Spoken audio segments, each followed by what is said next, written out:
Halos 50 na ang nasawi matapos tinigi ng magnitude 7.6 na lindolang Japan kahapon. Kabilang sa mga nilindolang ilan nating kababayan.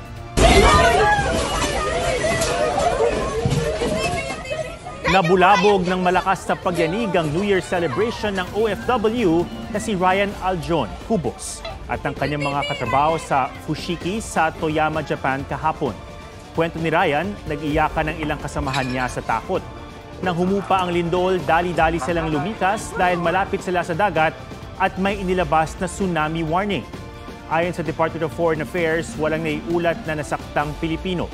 Sabi naman ni Pangulong Marcos, makikipag-ugnayan siya sa gobyerno ng Japan para matiyak ang kaligtasan ng mga Pinoy roon. Handa raw na tumulong ang Pilipinas sa Japan.